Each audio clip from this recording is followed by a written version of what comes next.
Muy buenas noches, comenzamos otro día jueves en Así Somos. Lama, Salfate, Monty, ¿cómo están? ¿Todo bien? Pues sean bienvenidos a este capítulo de Planeta Crisis AS. Ya está ahí nuestro hashtag para que puedan comentar junto a nosotros hoy un episodio dedicado a los eventos telúricos más importantes de los últimos tiempos y también los históricos, los que han marcado un precedente para poder entender por qué siguen ocurriendo hasta el día de hoy y por qué desde ahí también se desarrollan nuevos estudios que pretenden cada día ver la posibilidad de alguna forma de poder predecir estos eventos y para que estemos un poquito más preparados. Así que partimos desde ya, Salfate.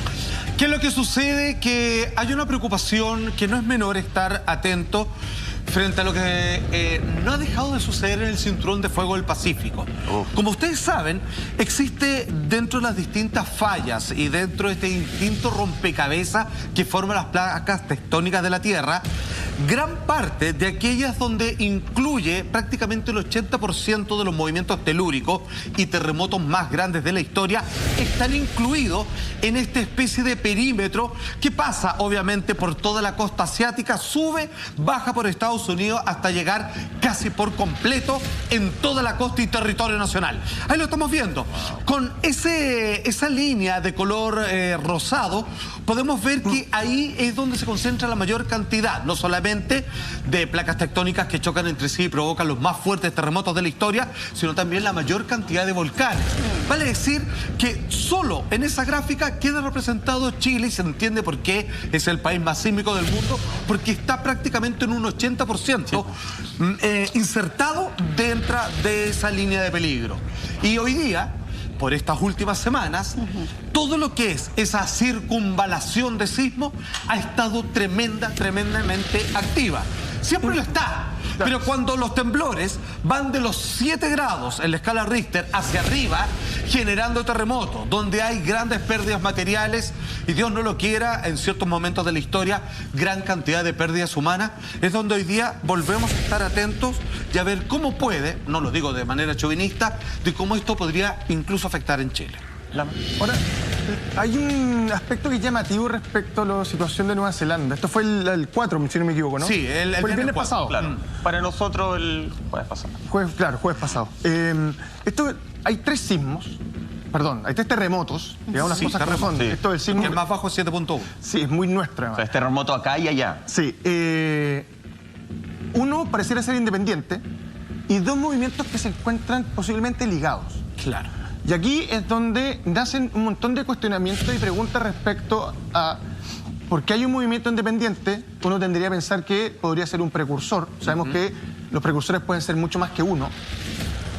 Sin embargo, suelen ser más que uno. Suelen ser más que uno, claro. Lo que pasa es que algunos son más fuertes que otros. Entonces, claro, se perciben más. Claro, estoy tratando de... Empieza a escalar. Claro, estoy tratando de pensar en un número similar a los otros 2 movimientos. Entonces, que haya uno independiente y después tengas 2 que estén ligados es bastante llamativo.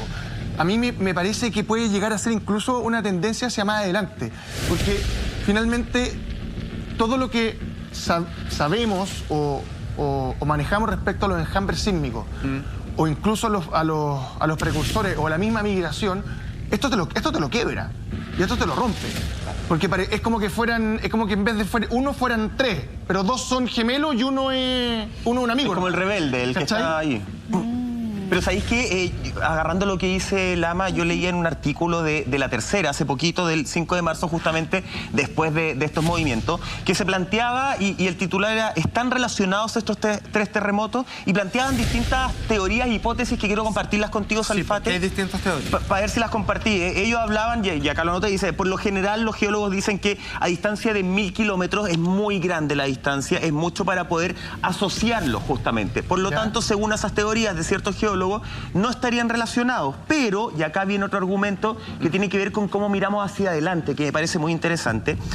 Hay otros argumentos que dicen que la Tierra está críticamente estresada en la configuración de los límites de las placas a un nivel tal que solo un empujón, decían en este artículo del 5 de marzo de La Tercera, solo un empujón puede desencadenar otro evento. Qué interesante. ¿Por qué traigo esto a colación? Artículo que consulta distintos geólogos. Porque quiero consultarte, Salfate, si estamos en un minuto, efectivamente, en que la Tierra, bajo tu experiencia, bajo las conversaciones que sé que tienes con múltiples geólogos y estudiosos de este tema, estamos justamente en un momento en que la Tierra ya llegó a un estado crítico, en que todo lo que sabemos sobre los sismos, sobre los terremotos, probablemente está empezando a cambiar y tenemos que abrir nuestra mente a nuevas investigaciones. ¿Cómo asociar el calentamiento global, por ejemplo? A ver, vamos al titular y le contesto de inmediato, Michael, y desde ya diciéndole a todas las personas que la información que vamos a entregar de acá en adelante es sensible, por lo tanto se necesita rigurosidad, prudencia, pero también toda la atención del mundo en la posibilidad de que esto ocurra. El titular dice así, señor director, cuando quiera.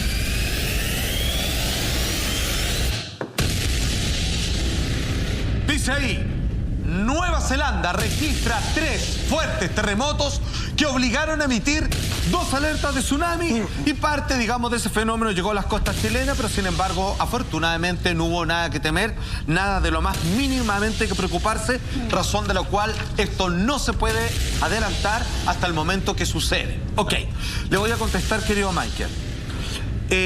Ya está confirmado por la parte científica, y como usted bien dice, yo converso con grandes académicos en las áreas sismológicas, geológicas, como el gran Cristian Salazar, que ha estado varias veces invitado acá, un hombre que da cátedras en Alemania, ¿cierto? Y que es uno de los grandes profesores de esta área en universidades de nuestro país.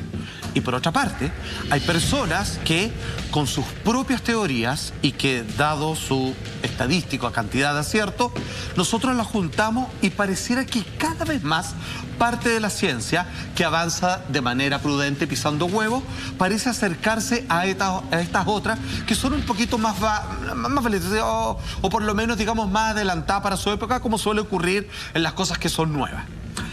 Y efectivamente, hoy día les quiero entregar una información, digamos que esto lo recibí el día lunes, y que tiene que ver con respecto, ustedes se acordarán del terremoto del sudeste asiático, ¿cierto? Claro. Es un hecho histórico. ¿El del 2004, Salfate? Sí, sí. Perfecto. Entonces, que fue tan importante como el de Valdivia, ¿cierto? Claro, o sea, estamos hablando de algo que fue una catástrofe en una gran cantidad de países en ese sector del planeta.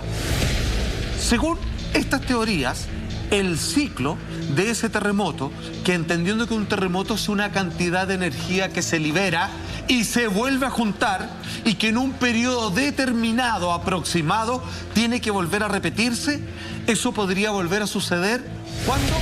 A mitad de este año 2021. Wow. Donde ya les contaré, pero me gustaría después hacerme cargo un poco de, a propósito del titular que vimos, de cómo fue el fenómeno, ahí lo estamos viendo, las 9, porque en Nueva Zelanda, hace una semana, en este mismo espacio, en nuestro mismo programa, dice ahí claramente de BBC News que registra 3 fuertes terremotos, ojo, 3 terremotos, que obligaron a emitir 2 alertas de tsunami, donde Chile, por supuesto, al igual que en otros hechos históricos, hemos compartido estas alarmas cuando hay un fuerte terremoto en Chile, o en este caso en Nueva Zelanda, cómo podría afectar a nuestras costas. En algún momento voy a acercarme una pizarra y les voy a enseñar dónde sucedieron estos fenómenos, y a propósito de estas otras teorías, ¿cómo podría afectarnos a nosotros? Ojo, no lo que ya pasó, sino lo que podría ocurrir en las próximas semanas. Entendiendo que estas son fuerzas que se desencadenan y que luego tienen un eco y que se toman tiempos que más o menos ya están calculados. Entonces, estamos hablando de un 7,1, un 7,3 o un 7,4 y posteriormente un 8,1, que es el terremoto que nos importa. Finalmente tenemos que entender a dónde podría ocurrir algo similar y en cuántos días más. Y eso en el contexto de que nosotros también estamos dentro de este anillo de fuego, siento, del cinturón del Pacífico. Somos cabrones con el anillo de fuego, lo agarramos todo. Exactamente, y para poder comprender en qué localidad geográfica estamos y la peligrosidad que eso representa, este anillo de fuego concentra el 75% de los volcanes del planeta. Es decir, tenemos más de 450 volcanes en este sector. Imagínate. Además, el 90% de la actividad sísmica que ocurre en el mundo ocurre precisamente en este cinturón de fuego. Por lo tanto, tenemos que estar súper conscientes que esto es una realidad que puede pasarnos en cualquier momento. Lo importante, sí, es estar muy preparados, porque, por ejemplo, en el caso de Nueva Zelanda, ellos tienen más o menos como 14.000 movimientos telúricos al año, de los cuales entre 100 y 150 se sienten, que es un poco parecido a lo que nos pasa acá, que tiembla todos los días, pero no todos los temblores los sentimos y no todos terminan siendo terremotos, por cierto. El punto es que tenemos que estar cada vez más preparados porque este tipo de fenómenos no son ajenos a nuestra realidad y por eso también tenemos que aprender a convivir con eso. Exactamente. Me encuentro ya con nuestra pantalla interactiva para entender cómo el pasado 4 de marzo, día viernes para nosotros, o sea, para ellos, para la gente de Nueva Zelanda, muy cercano al continente de Oceanía, acá por donde está Australia, ¿cómo se sucedió este fenómeno y por qué generó tanta confusión si estamos hablando de 3 o de 2? De 2 sismos. Es porque el primero, vamos a colocar la cantidad, que es aproximadamente 7,1, siempre llamado a la corrección, sucedió en este sector de esta nación, ¿ok? Una nación que se enorgullece de en su momento haberle ganado el COVID-19, vale decir, con esto digo, lo tremendamente moderno, organizado y con toda la factibilidad de apoyo a la ciudadanía que ellos cuentan. Aún así, Chile sigue siendo el país donde mejor debiera pillarte si es que hay un terremoto, porque probablemente, digamos, tiene más probabilidad de sobrevivir porque la cantidad de destrozos que ya revisaremos fueron impresionantes. Ok, tenemos un sismo que ya califica para el resto del mundo, Nueva Zelanda no es la excepción, como un terremoto. Lo que no sabíamos es que esto era solo el inicio. Esto no era un evento por sí solo, sino que era un precursor de luego, atención, 2 más que habrían de ocurrir por acá arriba. De hecho, es un poquito más arriba, pero en este sector es un poco más arriba. Este es el primero y luego vienen 2 muy seguidos. Aquí hay distintas correcciones según quien lo calcula, de un 7.4 hasta que convoca en el gran terremoto de un 8.1. Wow. 2 teorías. Son 2 terremotos, no 3. Este fue el primero en un lugar tectónico porque esto son una gran cantidad de kilómetros de diferencia. Y luego este es un 7,4 que continúa en un 8,1. O son definitivamente 3, porque el 7,1 y el 7,4 serían lo mismo en una escalada que comienza a acomodarse la Tierra y finalmente se parte, se rompe. Un terremoto es la tierra partiéndose, rompiéndose, como un bruxismo, como de tanto masticar, de tanto hacer fuerza con las muelas que se rompen, termina en la parte más débil, por donde se rompe, digamos, el huesito cuando uno juega así a sacar la suerte, cae en el 8,1 y claramente el 7,1 se desvía hacia donde está el 7,4 y ahí mismo cabe suponer que estamos hablando del mismo fenómeno, es un 8,1, un terremoto con todas las de la ley.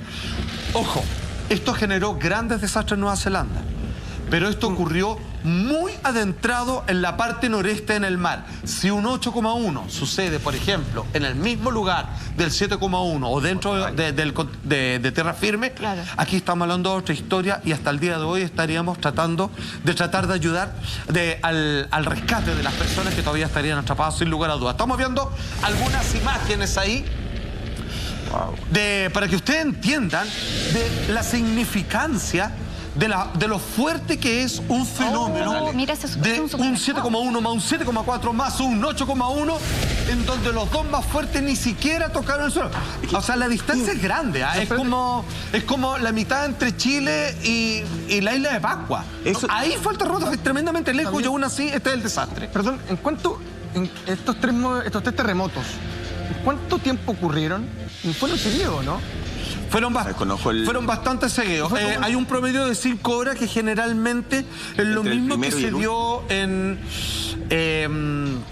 siempre se me olvida, ¿cómo se llama el país al que le caen todas las desgracias? Indonesia. En Indonesia, que hubo uno en la mañana y otros 5 horas después, cuando ya estaba atardeciendo. Te lo pregunto porque me imagino, así como Mike nos leyó estas reglas o esto que leíste en el diario La Tercera, que eran 2 teorías. Teorías, más que... Sí, gracias. Que hablaban de...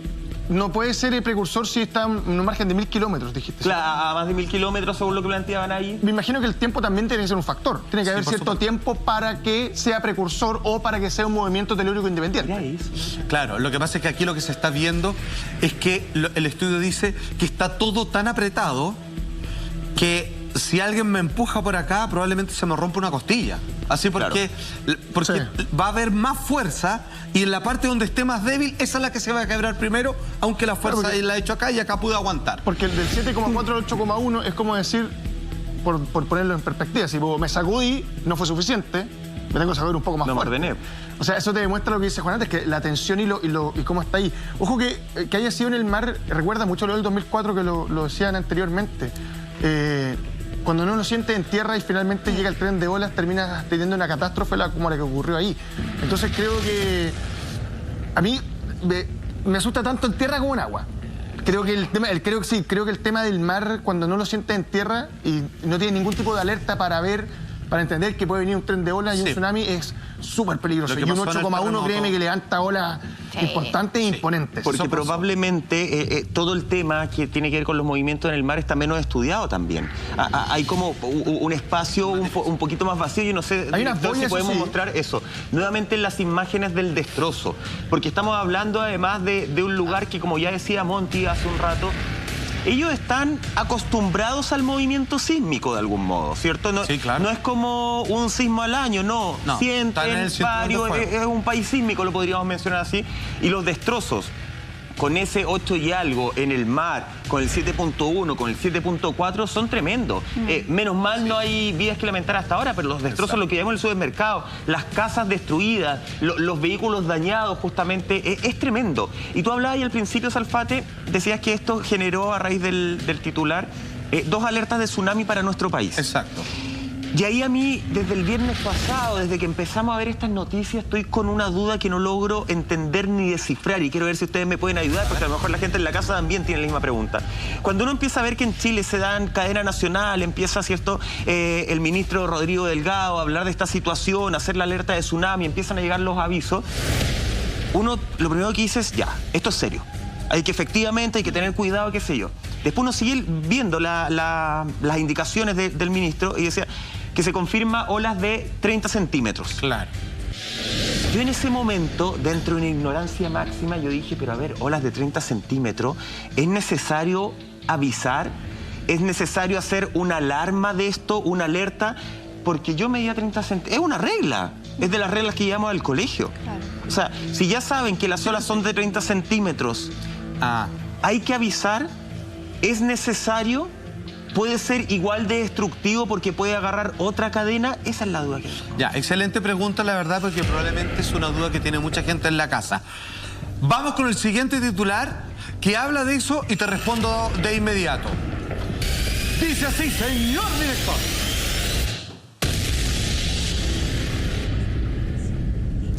Chile emitió una alerta roja.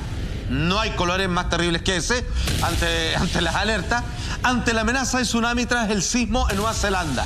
La Oficina Nacional de Emergencia, la ONEMI, ¿cierto?, consideró que la fuerza del movimiento de 8 grados, 8,1, en las islas de Kermadec podrían generar un maremoto en la zona costera, por tanto se ordenó la evacuación de la playa. ¿Qué es lo que sucede? Lo que se sabe científicamente es que están las condiciones de un tsunami y por lo tanto las evacuaciones o las alertas solo en este caso son correctas, justas y necesarias. Lo que no se sabe es finalmente cómo se va a comportar la marea, las marejadas en las costas chilenas al momento de que este fenómeno llegue, ¿cierto?, a las playas de nuestro país. Como las condiciones finalmente dan pie de que puede haber un tsunami, se hacen todas las advertencias, pero solo no es cuando llegan, dependiendo de cuánta marea, a qué hora nos pegó, finalmente si es que había otro fenómeno dándose en los océanos de frente a las costas de nuestro país, es cómo esto se va a manifestar en su totalidad al fin de cuentas. Pero es correcto hacer la advertencia, porque no se sabe qué va a pasar. ¿Esos 30 centímetros pueden hacer daño porque se pueden mezclar con otro fenómeno? Porque exacto, porque no saben.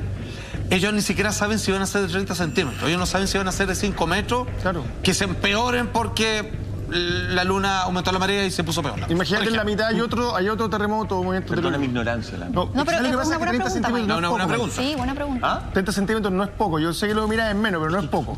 Oye, tenemos imágenes justamente de las marejadas que se vieron en Nueva Zelanda. Miren, pongan atención a eso, porque es realmente impactante todo el daño que causó. Mira, afortunadamente hasta el momento no hay vidas humanas que lamentar, pero cualquiera sea el daño que se genere, por ejemplo, en tu casa o en tu lugar de trabajo, son daños que sí te van a pasar la cuenta y que de alguna forma te van a afectar. Ahí estamos viendo el mar. Y otra cosa importante que decías tú, Salfate, por ejemplo, el punto de prensa que daba el ministro Rodrigo Delgado, él decía que tenía que ocupar el término de tsunami porque se le hacía esta misma interrogante, así como como, pero si este oleaje se esperaba, incluso él habló en un minuto de que se esperaban olas de 90 centímetros.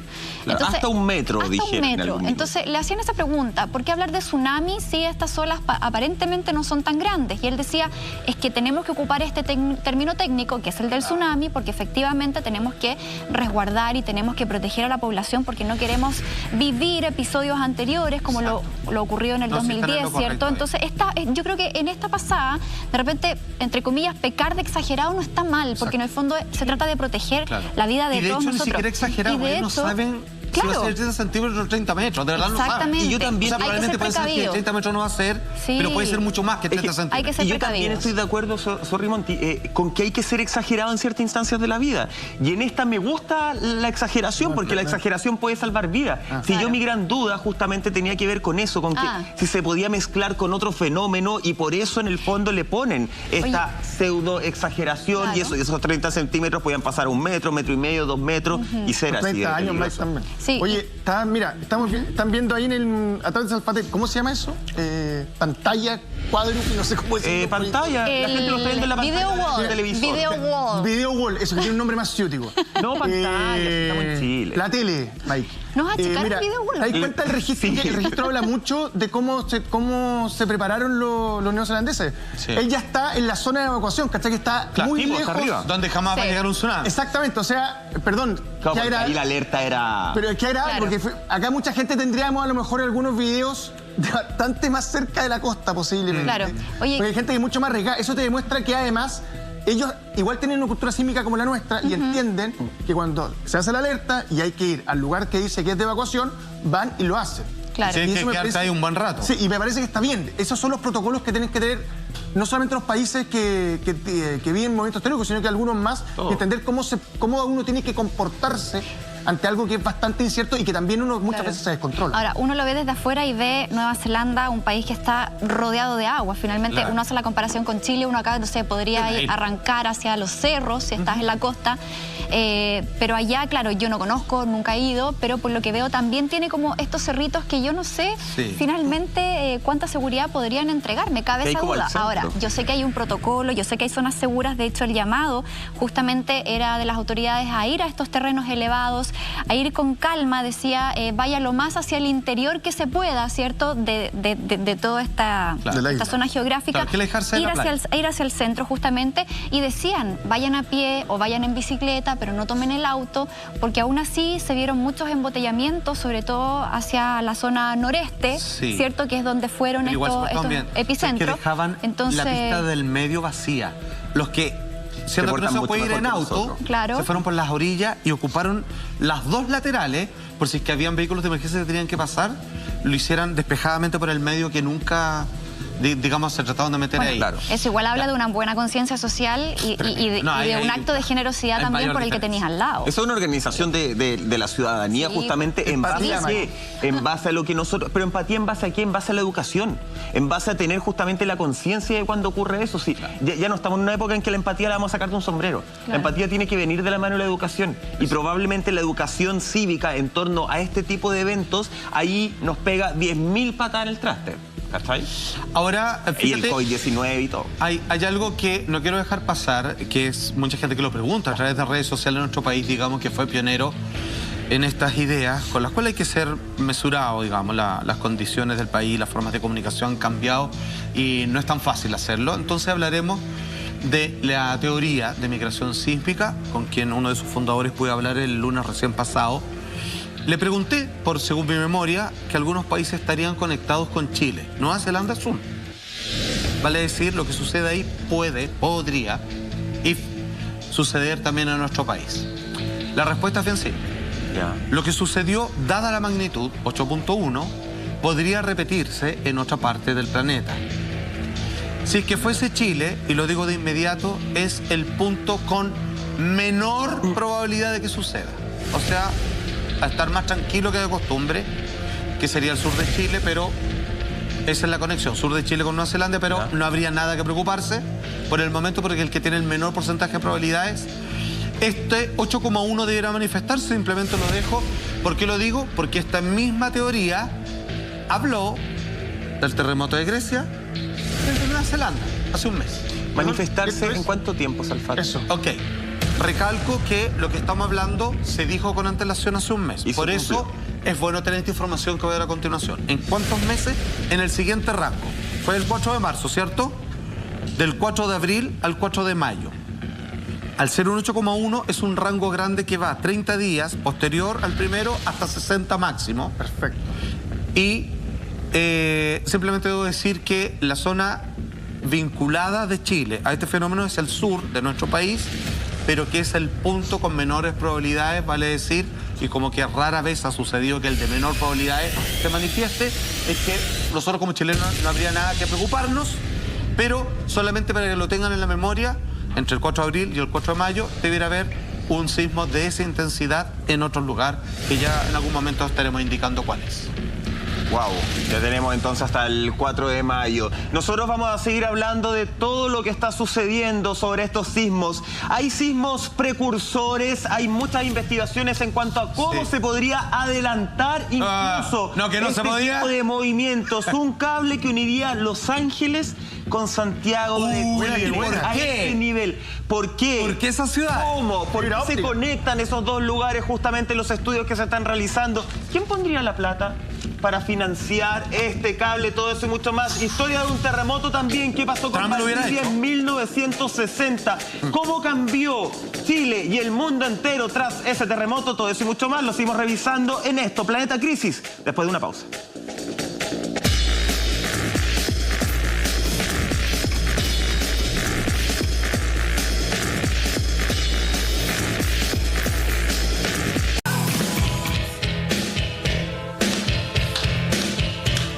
Oye, muy buena música, ya estamos de regreso. Uy, Cámara, gozado. No me importa. Este jueves o ya madrugada de viernes seguimos haciendo Planeta Crisis, estamos hablando de terremotos, revisábamos recién lo que pasó la semana pasada en Nueva Zelanda y ahora nos queremos meter un poquito más en la historia, precisamente en la historia de nuestro país, ¿cierto? En el terremoto de Valdivia del año 60, que hasta el día de hoy catalogado como el magno evento, el terremoto más importante en el mundo, de hecho siempre sale a colación en toda la prensa mundial, pero Salfate también hay otro factor que tiene que ver con los sismos precursores, que podrían estar permitiendo a través de estos eventos realizar estudios para poder predecir el comportamiento de la Tierra. Para eso tenemos el siguiente titular, mire.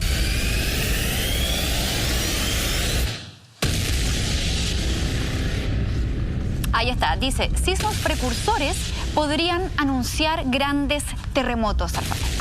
A ver, de a poco, y no insisto de pesado ni majadero, pero la ciencia se va acercando a pasos agigantados a la posibilidad de saber dónde va a suceder un terremoto, cuando no muchos años atrás la sola idea de pensar en aquello era ridículo y ridiculizado. Sí. Hoy día es posible. Me quito el sombrero también frente a un gran ingeniero de la Universidad de Chile de nuestro país, que fue uno de los pioneros también desde la ciencia en establecer que esto era completamente posible, y parte de los estudios que se han hecho en este país, muy valiente por lo demás porque reciben muchas críticas, finalmente se están convirtiendo en una, como ustedes pueden ver ahí, en una absoluta realidad. ¿Qué se entiende por precursores? Que no hay un terremoto que caiga históricamente, y nunca ha sido así, sin avisar antes, a través de una seguidilla de temblores o sismos tremendamente fuertes que siempre van al alza. Es como hay uno un poquito más fuerte, uno bastante más fuerte, ¡pum! Y cae el último. Y de ahí después vienen las réplicas nada más, que comienzan a bajar en intensidad, más o menos se mantienen por un tiempo en una intensidad regular y después ya se van bajando, que esto puede durar años. El terremoto del año 2010, las réplicas duraron 2 años. No, menos. O sea, pero 2 años fuertes, donde temblaba todas las noches. Eran réplicas 4 que veces en parecía la noche. que venía otro. Claro, y claro, es preocupante porque uno no sabe si es solo una réplica o que está avisando que se viene otro. La idea de los sismos precursores establece de que claramente un terremoto no es un evento espontáneo, no nace de la nada. Claro. Y que por lo tanto es la consecuencia, un terremoto, la consecuencia final de una serie de avisos de fracturas en el interior de la Tierra que se manifiestan con liberación de energía perceptible por los instrumentos y por el ser humano, hasta que llega a su punto crítico en donde la liberación se da por completo. O sea, los precursores te avisan con... lo más pronto ha sido 24 horas de antelación, que es bastante tiempo, antes que se desencadene el terremoto final y ahí entra en calma por años ese sector del planeta. ¿Tendríamos que imaginar estos sismos precursores como una especie de juego del dominó? Como que voy moviendo una fichita con y van piezas de cayendo distinto tamaño que van cada vez más grandes. con respecto a otra intensidad, porque ya hemos conversado en varias ocasiones, Alfate, de que tampoco podemos decir que mientras más sismos, mientras más movimientos, se empieza a liberar la energía. De hecho, Sí. en algunos casos da la ocasión que se libera mucha energía, pero después el terremoto... La lógica dice eso, pero en la práctica no es así. El zarpazo se viene bastante grande, entonces sería como, más allá de los precursores como liberación de energía, sería como el movimiento que voy acercando, que voy chocando con el otro, Te avisa que se para viene. generar esta gran explosión de terremoto, ¿no? Es casi como, perdón por la comparación, quizás no va a ser la más afortunada, pero es como un ataque cardíaco. O se me durmió el brazo, estoy viendo mareado, se viene. Alguien que ya tuvo uno sabe que los síntomas empiezan a reubicarse, ya sabes que se viene quizás un ataque al corazón, por ejemplo. Es lo mismo. Ahora, hay un detalle. A mí me parece que es bueno que exista este tipo de estudios, sobre todo con lo que tiene que ver con los precursores, pero no puedo dejar de acordarme lo que pasó en Indonesia. Que Ya. al parecer había un precursor, Sí. se viene el terremoto fuerte, Sí. piensan que lo que a posterior son réplicas y termina siendo otro precursor de otro que vino más Sí, fuerte. pues, claro. Es que buen punto. ¿Cachai? Tú no sabes dónde terminan los precursores, porque cuando llaman de Valdivia, el primero que avisa ya era un tremendo terremoto en sí Exacto. mismo. Entonces, lo que pasó en Indonesia es que en la mañana hubo uno fuerte, al mediodía hay otro más fuerte, y uno dice, ya estamos. Exacto. Y después en otra parte se viene el de verdad. O sea, podemos Claro. hablar de terremotos precursores, no solamente de sismos. Exacto. De temblores. hecho, al haber terremotos precursores, podemos entender que el final va a ser bastante grande.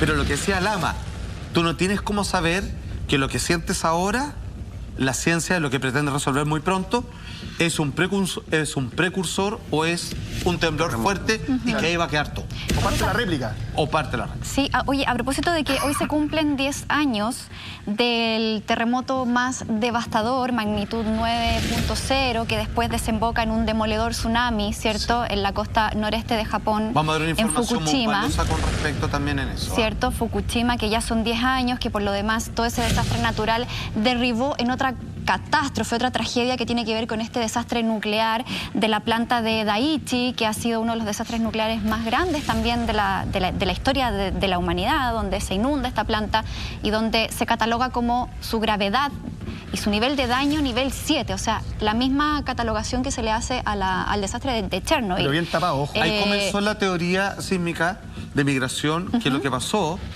exactamente un año y un mes antes en Chile, ¿a dónde tenía que pasar? Para el lado de Asia, que es, si no, Nueva Zelanda, Japón, y pareciera estar confirmado. Sí, y por eso te quería preguntar algo, porque 23 días antes del terremoto de Japón hubo una seguidilla de sismos pequeños que finalmente se fueron acercando y terminaron en este gran terremoto. ¿Cómo se explica eso?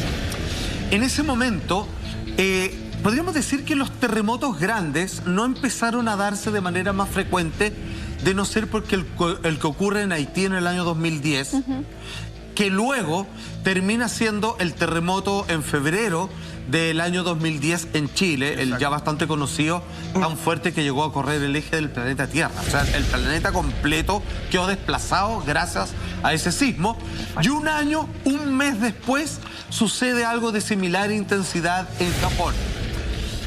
Solamente hasta ahí, en años anteriores, previos, los terremotos era algo que habían pasado, digamos, a la memoria nomás, y donde no era tema en Chile. De hecho, se decía, me acuerdo que más o menos, mi abuelita me decía que cada 10 años parece que hay un temblor fuerte. Sí, o 20. Más o Nada menos, más. sí. Y de ahí en adelante empezaron a estar muy seguidos. Como obviamente el de cerca de La Serena, del año 2014, por ejemplo, nunca más dejó de temblar, a excepción de los últimos 2 años que en Chile no han habido temblores muy fuertes. Durante estas vacaciones, porque es propio de estas épocas, algunos ahí hablan del cambio climático, como dice Mike, de las subidas de temperatura, que coinciden que cuando los días más calurosos comienzan a llegar, se desencadenan temblores como los que vivimos en febrero y que incluso en la región metropolitana y cerca del Cajón del Maipo fueron perceptibles por todos los chilenos, como el otro que también en el litoral se sintió incluso en la Antártica, etcétera, etcétera. Entonces, en Japón, digamos que no hay nadie buscando sismos hasta ese momento. No hay ninguna teoría que hable, siquiera se dedique a mirar que si podemos hacer algo con antelación respecto a los sismos. Están los estudios y hasta ahí, Monty, solamente salían todos los expertos a explicarte qué pasó. Esa casa se quemó porque un niño prendió un fósforo. Ese auto está destruido porque el que manejaba estaba curado y chocó con un poste. Con los terremotos, lo mismo. Aquí lo que pasó, y te explicaban con lujo de detalle, y decía, oye, te agradezco, digamos, pero el terremoto ya fue y la gente murió y las casas se cayeron. Ojalá me lo pudieras decir antes, cuándo va a ocurrir. Entonces la ciencia decía, ojo, eso no lo hacemos porque no hay cómo saber eso. Ya verán los titulares de hoy. De a poco comienza a saberse. Pero nadie tomaba en cuenta los sismos precursores. Pero hay una razón de peso para eso, Monty, porque en Chile tiembla todos los días un montón de veces. Sí.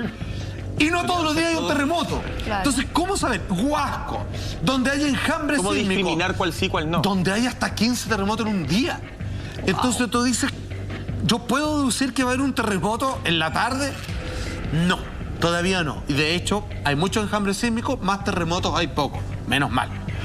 Lo que la ciencia está tratando de acercarse es de ver un tipo de comportamiento algorítmico, supongo, y de energía para ver de cómo un sismo está separado con tantos minutos de otro que es quizá un poco más fuerte, luego otro, como lo que veíamos en Nueva Zelanda. 7-1, ¡pum! Se desplaza 7-4 y finalmente 8-1.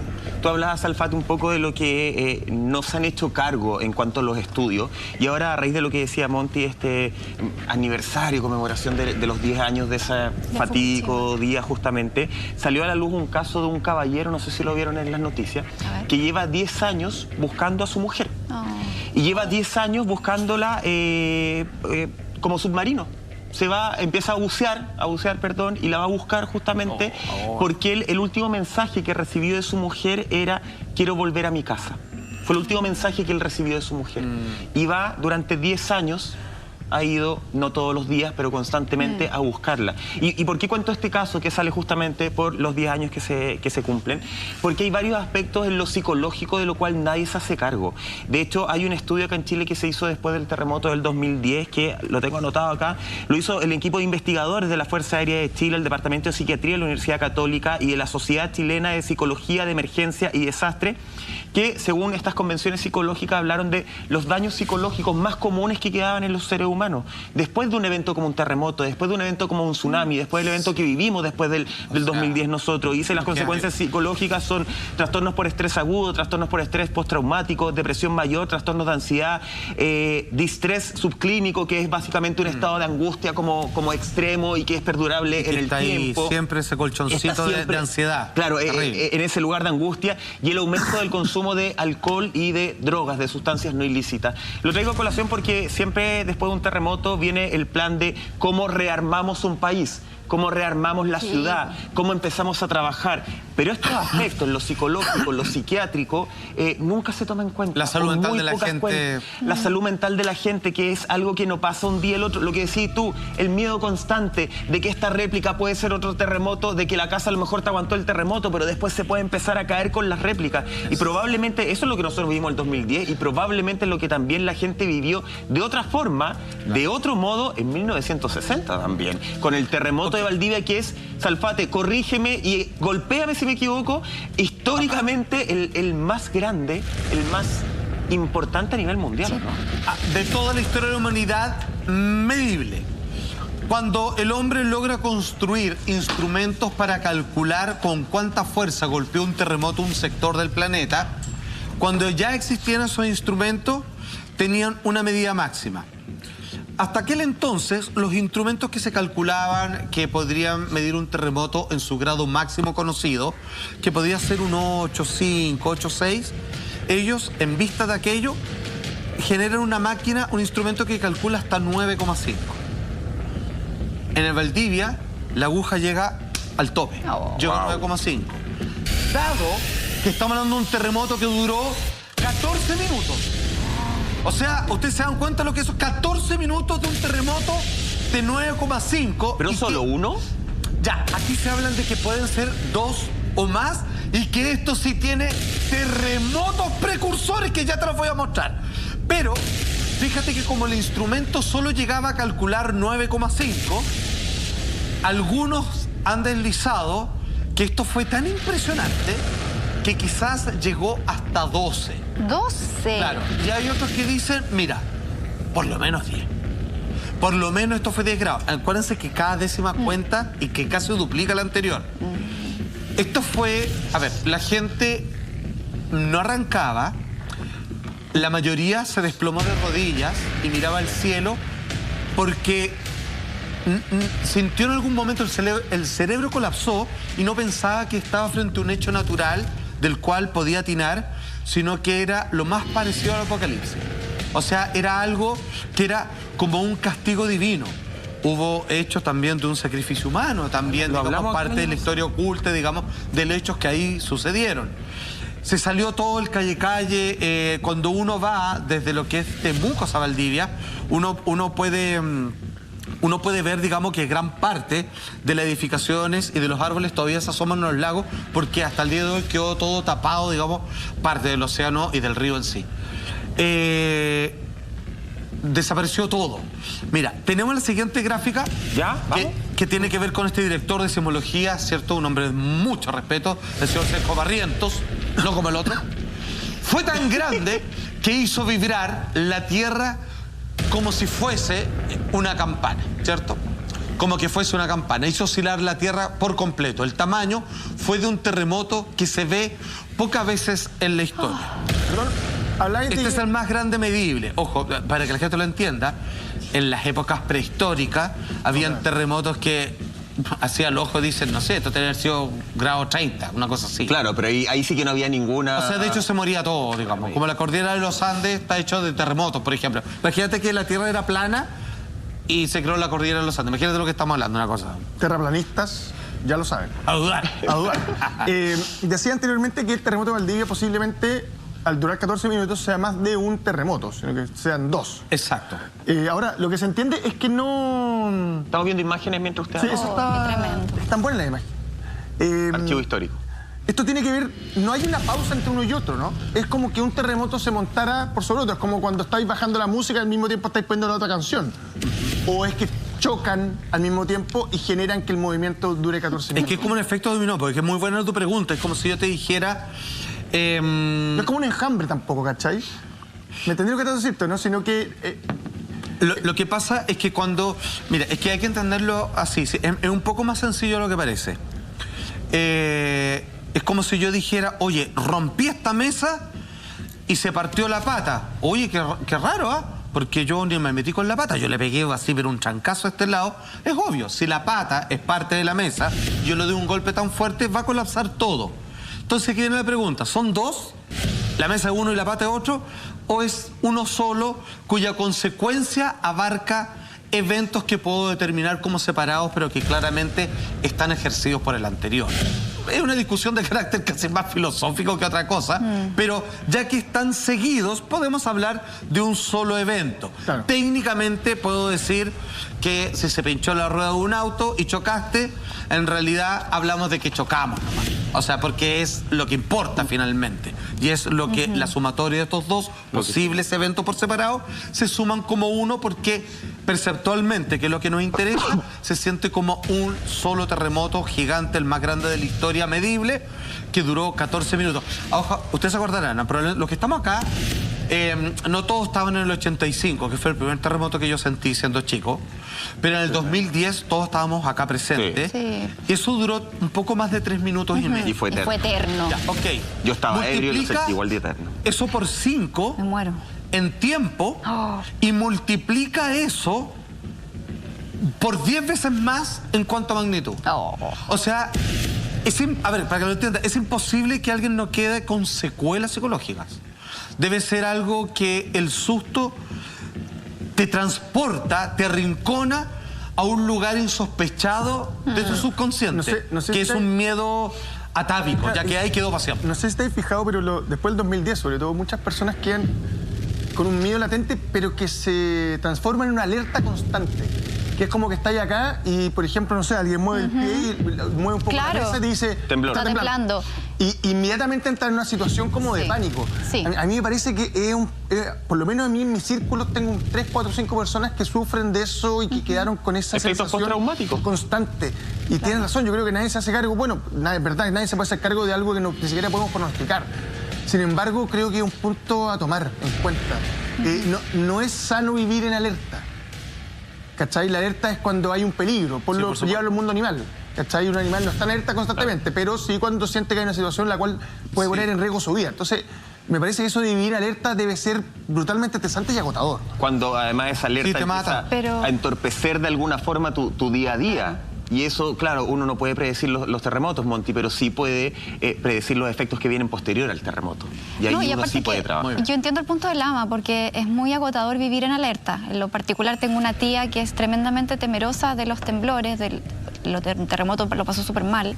Claro. Entonces, porque vivió una experiencia muy traumática, entonces de ahí en adelante le generó un miedo súper grande. Y como dices tú, cada vez que uno está, por ejemplo, moviendo la pierna en la mesa, ya se para corriendo, le digo, no, si soy yo. Entonces entiendo eso. Pero también tenemos que entender que tenemos que vivir no en alerta, pero siempre con una preparación que ya debe estar implícita dentro de nosotros, en los hogares, esta educación que tiene que partir desde los colegios. Yo alguna vez lo he contado, o sea, a mí desde chica mis papás nunca sintieron miedo por los temblores, entonces yo no tengo miedo porque no me traspasaron su miedo, pero sí hay muchas personas que tienen miedo, entonces, y es súper válido que lo tengan. Entonces es súper, bueno, es súper preocupante porque es parte de nuestra realidad y siempre estamos expuestos a eso. Pero mira, es que no hay que preocuparse, hay que ocuparse de la situación. Mira, esta es la siguiente pregunta. Lo dice la Monty. Tú estás en tu casa, tú no le tienes miedo, ¿ya? Tu tía sí. Sí. Viene un terremoto. Ella va a entrar en pánico. Sí. ¿Qué hay que hacer? ¿Qué se hace? Claro. ¿Cachai? Porque tú le puedes quitar, la tomáis del brazo y estáis tranquila. O sea, ¿me entendés? ¿Cómo uno tiene que prestarle ayuda a una persona y tomando en cuenta que a lo mejor tienes que evacuar y que va a ser difícil tomarla? Claro. Muy fácil. La gente en la familia tiene que tener claro, antes de que pase un terremoto, es qué vamos a hacer cuando venga un terremoto y tú le recuerdas. Por ejemplo, si la solución es, tenemos que pararnos ahí, la persona cuando entra en pánico, se me borró todo, no sé, tú tranquilamente le dices, acuérdese que vamos a ir para allá.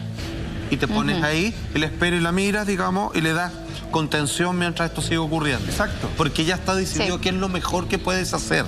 Pues ya pero tienes que pensarlo antes. O sea, ¿cuándo antes? Ahora. Tiene que ver con educación previa, tiene que ver con conocimiento, tiene que ver con cultura, no costumbre. Lo que tú decías ahí, Salfate, de que la gente en este terremoto del 60 básicamente cayó de rodillas porque no se podía caminar. Estaba revisando algunos como reportajes que hay muchos con testigos justamente de otras personas y que decían que los papás a los niños los llevaron a amarrarse al árbol.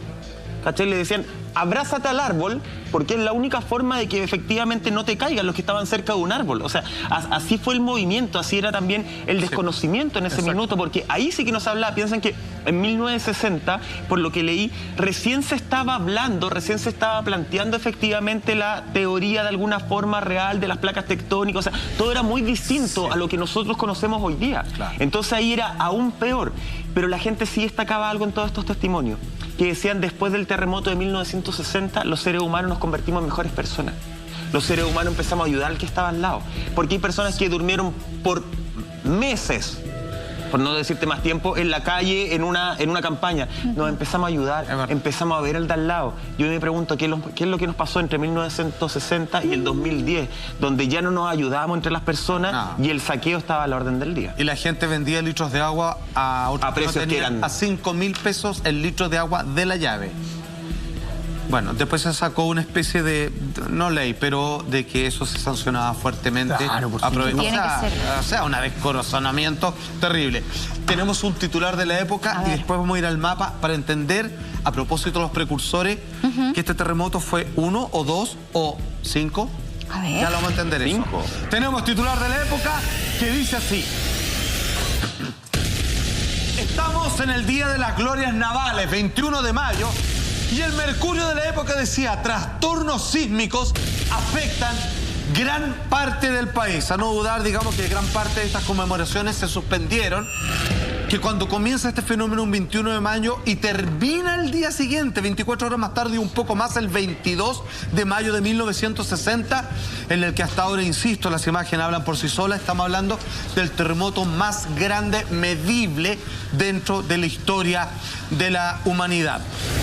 Quiero desde ya decir a las personas que otra desgracia grande fue el terremoto del sudeste asiático, y hoy día, en algo que en ningún otro espacio televisivo usted probablemente va a encontrar, vamos a anunciar cuándo esto podría volver a ocurrir y dónde, y estamos hablando de este año, Ojo, el año 2021, algo que se viene hablando hace más de 10 años. Entonces, a ver, atención, mira, vamos a estar entre los datos de cuánto estamos hablando y de más o menos dónde ocurrieron estos sismos. Nos vamos entonces a Chile.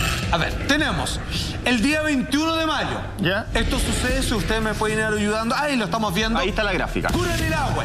21 de mayo a las 6, ¿cierto? De la mañana, 7.3. Aquí estamos más o menos en la región del Biobío. Vamos a hacer, perdón, ahí estamos. Y los estamos viendo ahí aproximadamente acá. Entonces estamos viendo que es un 7.3 primero. Sí. Exacto. En ese sector. Prácticamente 24 horas más tarde, 22 de mayo a las 6:32. Sí. 24 horas y 32 minutos. 7-3. En este mismo lugar Se repite la intensidad. se repite un 7.3. ¿Cierto? Sí, o sea, espérame. El primero es un terremoto. Suspenden toda la celebración de las glorias navales. El presidente se desplaza acá para ver qué está ocurriendo. Y al día siguiente, media hora más tarde, poco antes que la gente comienza a levantarse a trabajar, aquellos que todavía estaban sacudidos por el terremoto anterior, vuelve a suceder con la misma intensidad. Ojo, lo que terminaba por caerse, terminó cayendo. Eso era raro. Claro. Acaban de haber 2 terremotos en 2 días. Y la misma intensidad. Y ese mismo día, Salfate, el mismo 22 de mayo, en Cañete, a las 14:55, o sea, Que es prácticamente un par de horas después. aquí mismo. Ojo, porque aquí está el fenómeno para entender que es un precursor sísmico. ¿De cuánto fue esto? 7.5. Vale decir, según ciertas teorías, Va creciendo. este generó este y este otro. Es muy parecido, pero con la distancia de un día de lo que pasó en Nueva Zelanda. 7.3, 7.3, 7.5, pero que se mezcla como una especie de enjambre sísmico. Sí, eso te iba a porque es decir. prácticamente el mismo lugar. sector. Está como atrapado. 7.5. Ojo, 7.5 hoy, año 2021. Esto sale en las noticias y pasan cosas. Sí. 1960, créanme que vio fuertemente afectado la vida de los chilenos de este sector de la Araucanía en nuestro país. Totalmente. Ya. El mismo 22 de mayo. Pero esto no para. Porque, atención, acá estamos en el 21 de mayo. Sí. Estos dos 22 de mayo. 22. estamos en el 22 de mayo. Y desde aquí no nos vamos a salir. No. Porque esto fue aproximadamente, ¿cierto?, como a las 6 de la mañana. Pero en la tarde, Pero 15 minutos después, eso es lo llamativo. ya, 15 minutos después, porque aquí te damos cuenta que los terremotos, digamos, lo que ellos entienden como un solo lugar. Claro, uno dice esto en un solo lugar en mi living. Claro. Ya, la Tierra dirá, un solo lugar es 5 regiones de Chile, digamos, ya le da lo mismo. Chiloé. Atención, nos vamos a Chiloé, a la región de los lagos, la isla grande de Chiloé, con una intensidad que aquí ya la cosa 7.5. se repite, porque acá en Chiloé hay un 7.5 de nuevo. Estamos hablando del mismo 22 de mayo. Mira, la tremenda de distancia. Esto es ya pasado las 15 horas 15:10. de la tarde. Son las 15:10. Lo que decía Lama, 15 minutos después justamente 15 de lo de minutos Cañete. anterior, de Cañete. Y ojo, se conserva la intensidad. Sí. Y aquí viene algo que solo la ciencia, que ni siquiera hasta ahora sabe responder con certidumbre absoluta, es que si todo esto fue un anuncio, porque si esto no tiene que ver con el anterior, ni el anterior, ni el anterior, estamos hablando de una de las casualidades sismológicas más terribles y trágicamente impresionantes en la historia de la humanidad. Porque posteriormente todo esto se regresa acá, donde sucede el terremoto más grande de la historia de la humanidad. Esto es ¿cierto? A las 3, 15, pasados las 15 días, y el de Valdivia 15-11. a las... Un minuto después. Un minuto después. después. O sea, o aceptamos que esto es casualidad, claro, o esto finalmente tiene que ver con lo mismo. 9,5. 14 minutos donde la tierra se sacudió, se salió al mar, el río, digamos, dejó de existir como tal, y los límites del agua y la tierra ya nadie los pudo distinguir. Los grados van aumentando, partimos del 7,3, 7,3, 7,5, 7,5, llegamos al 9,5, que es lo que se puede medir. Precursores. Pero además, debieran ser. Los tiempos se van acortando entre uno y otro. Exacto. Eso es parte de, efectivamente, cada vez hay menos minutos de diferencia, menos horas de diferencia. Nueva Zelanda, 1 hora, 5 horas después, minutos después. Inmediatamente. Se repite lo mismo. 7-1, Sí. 5 horas, 7-4 y al tiro 8-1. Y se acaba todo. Esto es 24 horas antes, minutos después, poco después y finalmente un minuto después se desencadena el 9,5, que duró 14 minutos, y ahí el nivel de destrucción es algo completamente inaudito. O sea, esto es la historia, la cronología de claramente el terremoto más grande de la historia en el país más sísmico del mundo, que si tú lo sumas es 1, 2, 3, 4, son 5 terremotos en 24 horas. El desastre, nunca nada se ha vuelto a repetir similar a esto en la historia de la humanidad. De ahí la cantidad, obviamente, de personas fallecidas, de que la gente hasta el día de los sobrevivientes pensaban derechamente que el mundo se iba a acabar. Sí. Y solamente hubo una conversión religiosa espontánea ahí, porque esto no tenía nada que ver con nada percibido. Exactamente, gente que lo perdió todo, gente que hasta el día de hoy quizás no se puede lograr a recuperar a toda esa pérdida. Pero vamos a ver un video, Salfate. Queremos ver cómo se generó toda esta onda. Veamos, miren, ahí está. Sí, para que ustedes entiendan lo que hace un... ¿No? Le hace al planeta un 9,5. Es impresionante. Mira, hay parte... No. Se dispara al mar. No se... Ojo, esto se sintió en Brasil, imagínate. ¿Cómo será? Mira. Pasa. Ya. Exacto. Y ojo, un terremoto de 9,5 generó 15 minutos después el tren de ola. Mira. No, pero eso es... Espera, ojo, pasó, pero por encima de la isla de Pascua. Llega finalmente a Australia, Nueva Zelanda y Japón. En Japón hubo centenares de personas fallecidas, o sea, más de 100. También 180 para ser exacto. Y en otros lugares también del continente asiático, producto del tsunami. A ver, para que se entienda, en Hawái 60 muertos. Ellos no sienten el terremoto porque fue muy lejos. No, pues solo el efecto Pero de el la ola. tsunami sí. Ojo, nosotros nos queda claro cómo se expande hacia adelante, ¿cierto? Claro. Esto subió también. Esto le pegó a Perú, llega hasta Estados Unidos. O sea, es para todos lados. Esto es un terremoto de 9,5, son como 20... No, estás loco, como 100 bombas atómicas. Así, ¡tá! Así, pero despedazando todo en su lugar. Si es que esto ocurre en el medio del continente, créeme, digamos, que el terremoto hubiera sido, digamos, en todo Sudamérica. Bueno, tan impactante que en 1968, justamente producto de todo lo que generó esta ola destructiva, se crea el Centro de Alerta de Tsunamis del Pacífico, a raíz de que en 1960 esta ola no tenía cómo avisar, no tenía mucho cómo prevenir, no existía estudio. Entonces, tratando de sacar, yo ahora me voy a poner bueno, tratando de sacar el lado positivo, por lo menos acá uno dice ya, se tomó conciencia, se ejerció justamente un centro de estudios que hoy día efectivamente puede salvar vidas. Y agregamos las cosas como son. Si le afecta solamente a Rapa Nui, no ponen el centro. Se tiene que afectar a un montón de países para que todos por el estén de nivel acuerdo. que fue, por sí. eso te digo. Entonces... Pero se usó de manera es buen positiva. punto lo que estás diciendo tú, Mike, que a raíz de todas estas tragedias solo nos queda aprender. Exacto. Aprender Si no para estamos poder estar preparados. Y mira, invertir, por supuesto, también. Como lo decía antes, hay mucha gente que todavía y nunca más logró recuperarse después de esa tremenda tragedia y no queremos que cosas así vuelvan a pasar.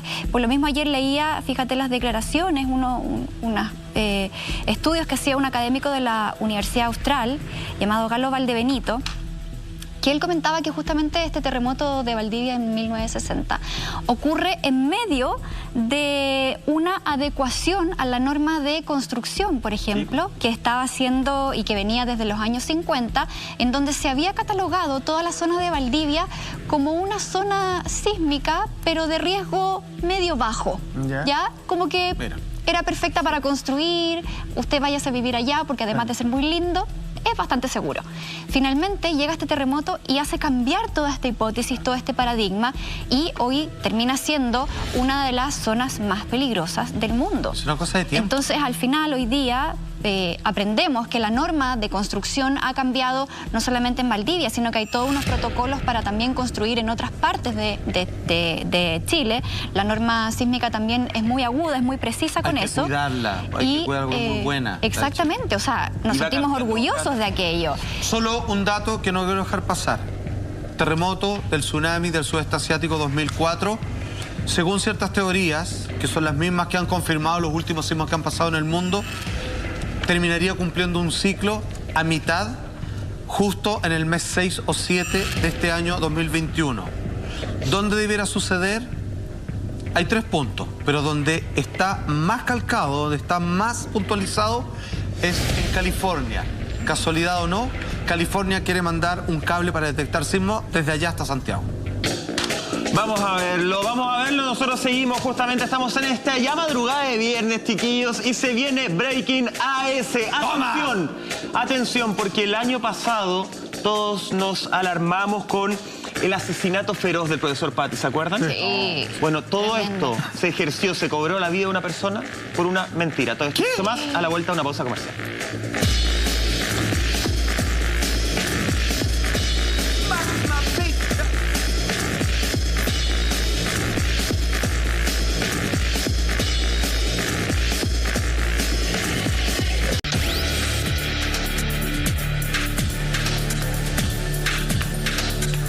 Ya estamos de regreso en Así Somos y arrancamos de esta forma con Breaking AF.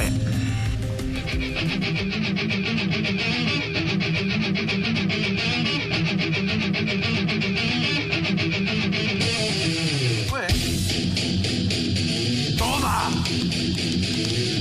Con esta música entonces arrancamos esta jornada de noticias y esta noticia, Salfate, no nos pone para nada contentos porque estamos hablando de la muerte de un hombre, de un profesor que lo único que quería era hacer una mejor vida para sus estudiantes, que fueran estudiantes críticos. Fue asesinado de una forma brutal, además por una mentira. Atención con el siguiente titular, porque tal como dice Michael, esto se acaba de entender y si uno empieza a ver las consecuencias hacia atrás, un hombre perdió la vida por un berrinche, justificado o no en términos culturales, pero que está basado en una mentira y esto me parece grave. Y ojo a tener atención con respecto a la manera de reclamar por ciertas cosas que nos molestan de aquí en el futuro. Dice así, señor director.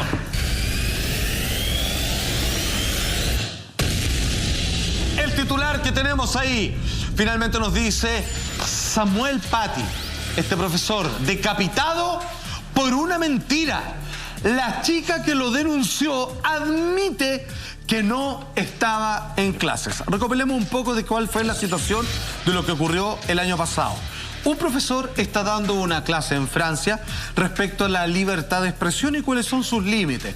Cuando yo paso a quitarle la libertad a los demás, cuando comienzo a denostar, ofender o cuando frente a hechos que culturalmente chocan con los míos, yo puedo colocar un semáforo que al menos cuestione ciertos comportamientos. Y él habla del caso de Charlie Hebdo, que fue atacado por terroristas, digamos, de ultranza, frente, digamos, a todas las creencias de carácter más islámico. Y varios alumnos se molestaron. La historia, ¿qué decía? Que una niña se molesta, que estuvo en esta clase. Se sintió ofendida. Se sintió ofendida porque a ella le tocó esto, siendo que están súper occidentalizados. En París, finalmente, ella no le parece que el profesor dé cabida a de que alguien se pueda burlar o cuestionar las bases de su cultura religiosa. Le cuenta al papá. El papá se enoja. Un hombre occidental, digamos, un hombre europeo con raíces islámicas solamente. Y él comienza a indagar y a propagar una funa sobre este profesor, a cuestionar. Y aparece este muchacho que toma esta bandera y sin decir más viene y lo decapita. cual en plena calle, que se sepa, que lo vean, gritando grande alá y todo lo demás que ya sabemos. Y ahora nos enteramos que esta muchacha, que le cuenta al papá, que hace una publicación y que este otro muchacho se siente invitado a hacer justicia y decapitar a este profe, no estaba ni siquiera en esa clase. Oh. Mira, aquí hay harto paño que cortar. A mí me da una indignación, pero bueno. ¿Te das cuenta lo escolar que es todo? Porque es como, yo no estaba en la clase, pero me contaron. Entonces hago la historia mía. Y dejo la cagada. Y dejo la cagada. ¿Qué me importa? ¿Cachai? A mí, esto es como la cultura de las funas. Y el papá tampoco sabía, ojo. Sí, es que es como la O cultura sea, de las no funas. sabía que no estaba su hija en clase, eso Es me que refiero. por eso es peor. Peor. Porque acá no es solamente la mentira de la niña. Es, en el fondo, la niña había sido expulsada. Más encima. Y el papá sabía, o suspendía, no sé cuál era la Y es figura. peor, capaz que estaba enojado con el profe. Y el papá supo que efectivamente la niña no estaba ahí, que la niña había sido suspendida por ese profe. Y el papá lo hace en el fondo como una especie de venganza porque suspenden a su hija. O sea, a ese nivel de tontera. Si bien él dice, yo nunca pensé que esto se iba a escapar así, pero era una mentira padre-hija, básicamente. Claro, pero esto es como... esto es como el Pedrito y el lobo. ¿Cachai? Tú podís contar una mentira, pero no sabéis qué consecuencias puede tener. Sobre todo en un mundo en el cual hoy día está todo tan globalizado y podís enterarte tú de lo que se dijo en el colegio, no tenés nada que ver y terminar enterando posiblemente en cuestión de minutos. Es muy parecido a lo que pasaba con el tío abuelo de Tomás en un principio cuando lo querían linchar porque se asume que era el culpable. Claro. Equivocadamente. Esto es lo mismo. Yo no estaba, pero me contaron. Pero si te contaron no es lo mismo. Está lo que te contaron, lo que pasó y la verdad. O sea, entonces me parece que es muy complejo este nivel de situaciones. ¿Sabes qué? El tema de la funa y el tema de querer movilizar un grupo de personas para ponerse en contra de alguien o de algo, me parece que está prendiendo con agua. Y eso es peligroso porque... Sí, mucha gente se suma a las funas. Se suman. saber. Con dos líneas de información. Exacto. Se suma nomás. Es como, ya, yo hago eso. Claro, es como, oye, ¿qué voy a hacer hoy día? Vamos a sumar una funa. ¿Cachai? Ya. Entonces, me parece que hay que tratar de ponerle un poquito más de ojo y ¿sabéis qué? Ser un poco más paciente. Esto tiene que ver directamente con la paciencia. Paciencia, diálogo, entendimiento, respeto, empatía. Pero creo que no hay paciencia. Es como, no, sí, ahí está el culpable, vamos todos. No, él lo hizo, no vamos a aguantar que esto... No sé, Es verdad. me parece que cuando se intenta que exista diálogo, se consiguen muchas cosas mucho más grandes que hechos de violencia que finalmente lo único que terminan es segregando, Sí, pues. que es lo ideal para muchos, y haciendo que los mensajes sean mucho más débiles. Es que lamentablemente la humanidad está fallando en la forma y es lo que hemos visto también lamentablemente en nuestro país, porque finalmente si la niña hubiese estado en esa clase en donde el profesor Samuel Paty intentaba hacer una clase de educación cívica, en donde él muestra las caricaturas de Charlie Hebdo ¿Sí? para poder retratar una realidad que vivió su país en el año 2015, que fue tremendo, si alguien se siente ofendido por eso, quizás tiene todo el derecho para poder ir al colegio y decirle, sabes que a mí me parece que esto no Ya corresponde. estamos en un ambiente académico. Es parte de la democracia donde que las vive... cosas se discutan de otra manera. Es la parte de la democracia que también se vive en Francia. El tema es la forma. Si a ti te molesta como papá, tú vas al colegio, hablas con el director, hablas con el papá y tratas de resolverlo. O con el profesor. O con el mismo profesor, por supuesto. Pero esto de ir a hacer una funa y ponerlo en las redes sociales, donde lamentablemente eso llega, esa amenaza llega a vista y a manos de terroristas que finalmente entienden lo que quieren, producto de la información que se entrega, va un chico más encima de 18 años y a vista y paciencia de todo el mundo le quita la vida a Samuel Paty. Entonces, además es un hecho tremendamente traumático para el país. Un país que concentra 1/3 de la población musulmana que reside en la Unión Europea. Por lo tanto, ahí hay otro tema súper importante que tiene que ver con que en Francia hay muchos musulmanes. Sí. Y hemos sido también testigos de cómo al mismo presidente Emmanuel Macron lo han criticado por incitar al odio contra la población musulmana. Entonces es un país que tiene un conflicto súper grande entre ellos y la población musulmana que reside ahí. Pero te das cuenta que tú no podías hacer la trazabilidad, ¿cachai? De ocupar el término de un mensaje en las redes sociales. Porque yo escribo algo, tú le das un me gusta, ese me gusta permite que el algoritmo lo visualice a otras personas, otra persona lo visualiza, que le da un retweet, y eso permite, y tú no sabes quién finalmente termina viendo ese mensaje. Eso es lo peligroso. ¿Sabes las qué? redes sociales. No queda mucho tiempo, pero efectivamente nos va a quedar como tema pendiente el asunto de las funas. Yo creo que es muy interesante analizar a nivel psicológico qué es lo que te va generando efectivamente esta cultura de hay mucha responsabilidad. Tengo que ver caer al otro, tengo que destruirlo mediáticamente. Estás viendo Breaking AS y nosotros nos vamos porque no todo está perdido en este mundo, chiquillos. ¿En serio? No todo es tan malo. Importante empresa de las grandes, de las cototas, va a tener una multa, pero es que de miles de billones de dólares por haber contaminado el Ártico. Eso, Juan Andrés Alfate te lo cuenta después de esta pausa. Estamos haciendo Breaking AS o Breaking Ass, como dice Breaking Ass. Breaking Ass. como le gusta. Crisis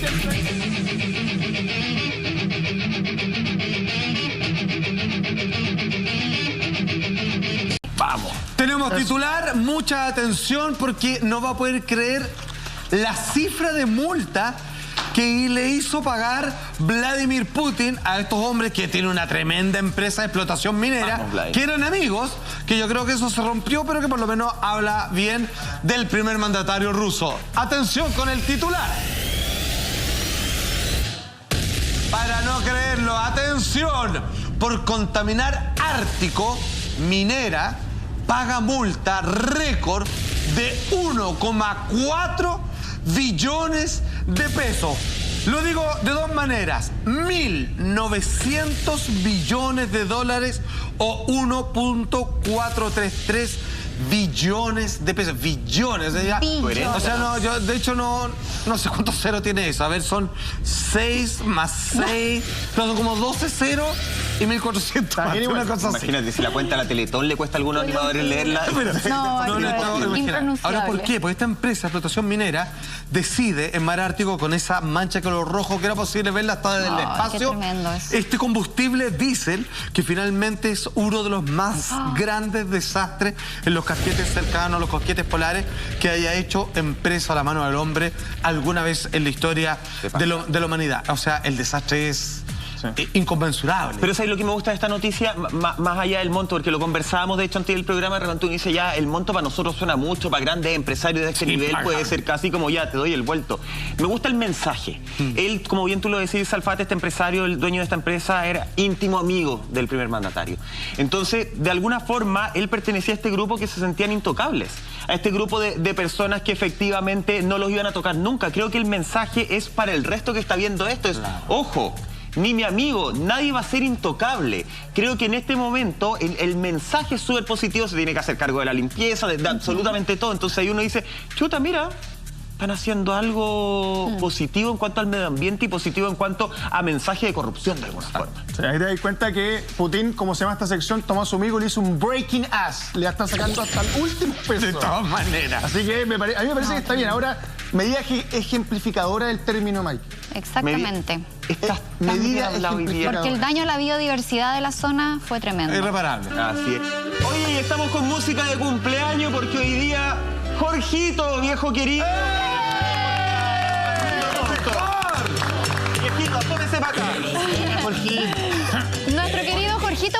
Lo más venga. grande. ¡Grande, maestro! ¡Grande! Aplauso para Jorgito. Lo grande, oiga, para la tele, así nomás nos podemos saludar.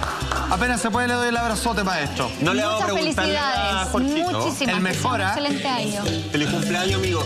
Mucho éxito. Oye, y así celebrando a Jorgito, que lo queremos mucho, nuestro regalo. ¿Cuántos años cumplió, Jorgito? Ya, perdón. No.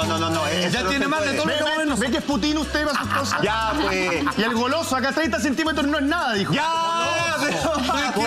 Mañana, 12:30 horas de la madrugada. No hace daño, te dije. 12:30 horas de la madrugada nos reencontramos con Secretos Forenses mañana con Carlitos Gutiérrez. Ni más ni menos. De la semana. Hasta mañana. Chao, chao. Chao, chao. Síguenos, Diana. Mike.